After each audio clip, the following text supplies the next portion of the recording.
Poco después de dejar el gobierno, se unió a la junta de Morgan Stanley, que le pagaba $350.000 al año.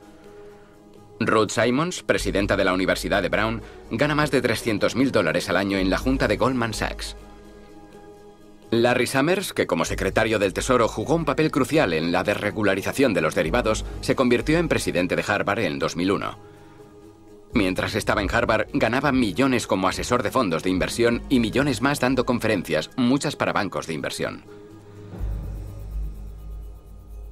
Según este informe oficial, el patrimonio de Summers está entre los 16,5 y los 39,5 millones de dólares.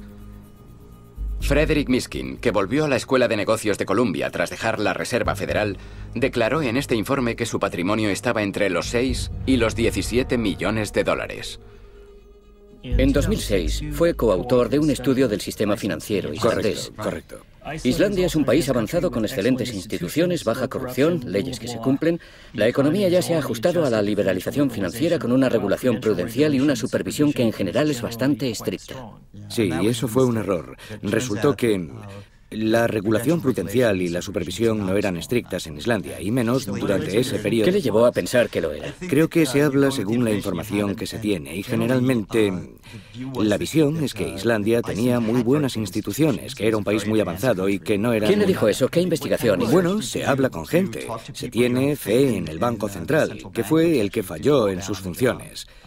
Y bueno, claro, esto llevó a... ¿Por qué tenía fe en el Banco Central? Bueno, esa fe, con la información que se tiene... ¿Cuánto le pagaron por escribirlo? Se me pagó. Eso es información pública.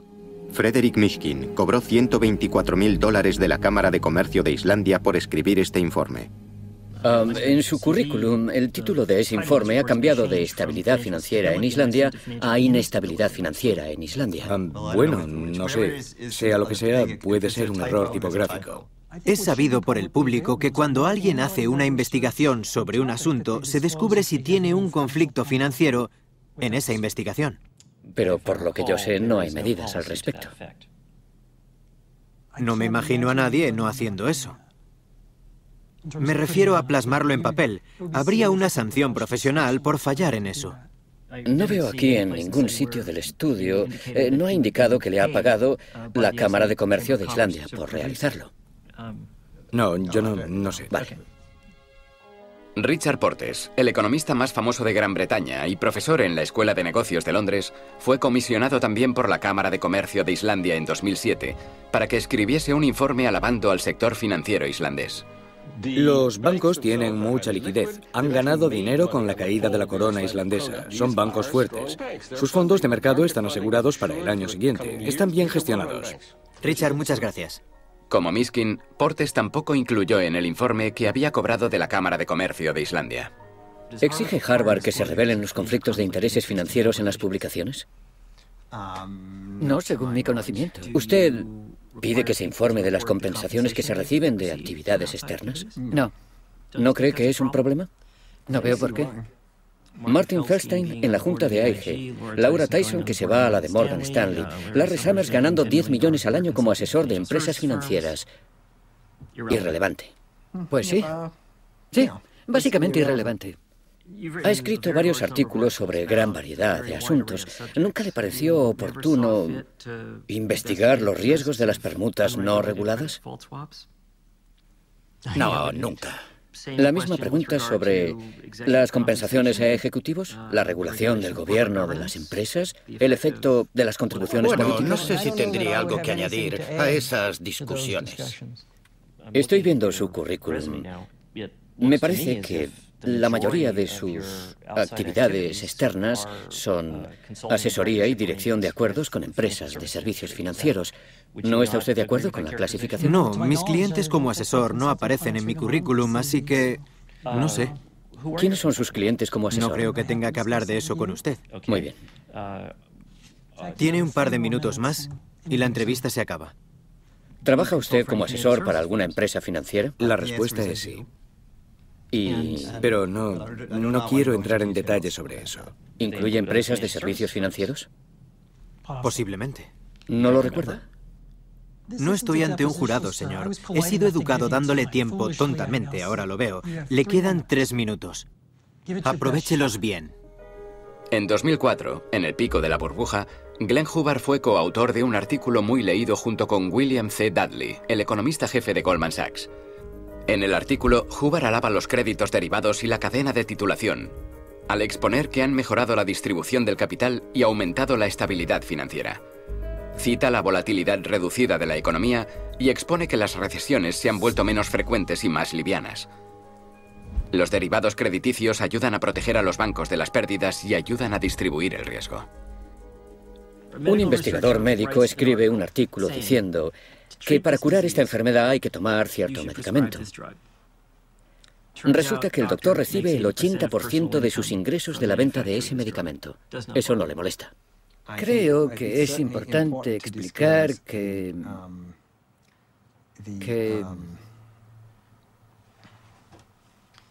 bueno, esos dos casos de los que estamos hablando son un poco diferentes porque Los presidentes de las universidades de Harvard y de Columbia rechazaron hacer comentarios sobre los conflictos de intereses académicos. Ambos rechazaron ser entrevistados para este programa. Bien, ¿qué opina de la economía como disciplina? Bueno, es decir, en realidad no tiene ninguna relevancia y de hecho creo que es una parte importante del problema. Quinta parte. ¿Dónde estamos ahora?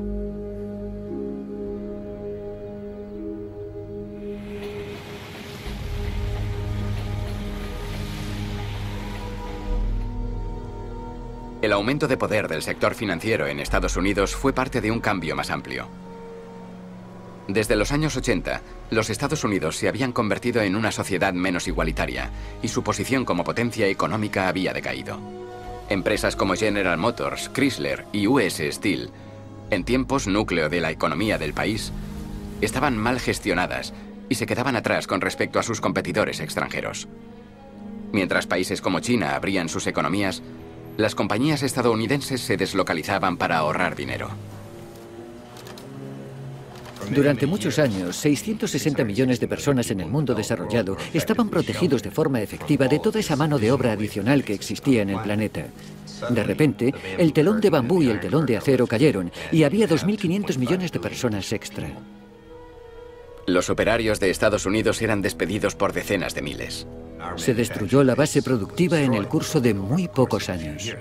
Mientras decaían las manufacturas, surgieron otras industrias. Los Estados Unidos lideran el mundo en tecnología de la información, donde es fácil encontrar empleos bien pagados. Pero esos empleos requieren cualificación. Y para el ciudadano medio, la universidad está cada vez más lejos de su alcance. Mientras las universidades privadas más importantes como Harvard obtenían millones en donaciones, los fondos para las universidades públicas se reducían y aumentaban las tasas. Las tasas de la Universidad Pública de California subieron de $650 en los años 70 hasta $10.000 en 2010. La razón más importante para los estadounidenses en su decisión de ir a la universidad o no es el dinero que tienen que pagar. Mientras, la política fiscal cambió para favorecer a los adinerados. Cuando tomé posesión, me pareció que los impuestos eran demasiado altos, y lo eran. El cambio más radical fue una serie de reducciones en los impuestos diseñadas por Glenn Hubbard, quien por aquel entonces era el asesor económico jefe del presidente Bush. La administración Bush redujo sustancialmente los impuestos en las ganancias por inversiones, dividendos y eliminó el impuesto de sucesiones. Teníamos un plan integral que cuando se aplicó dejó casi 1,1 billones de dólares en manos de los trabajadores, inversores y pequeños propietarios. Muchos de los beneficios de esa bajada de impuestos fueron al 1% de estadounidenses adinerados. Y por cierto, ha sido pieza fundamental de nuestra política de recuperación económica. El reparto desigual de la riqueza en los Estados Unidos es ahora mayor que en cualquier otro país desarrollado. Las familias respondieron a estos cambios de dos formas: o trabajando más horas, o endeudándose. Mientras la clase media caía más y más, hay una insistencia política por responder, haciendo más fácil el crédito. No tienen por qué tener una casa miserable. El comprador con bajos ingresos puede tener una casa tan bonita como la de cualquiera. Las familias americanas pidieron créditos para financiar sus casas, sus coches, su seguro médico y la educación de sus hijos. La gente del 90% más bajo perdió poder adquisitivo entre 1980 y 2007. Se fue todo al 1% de arriba. Por primera vez en la historia, el estadounidense medio tenía menos educación y menos prosperidad que sus padres.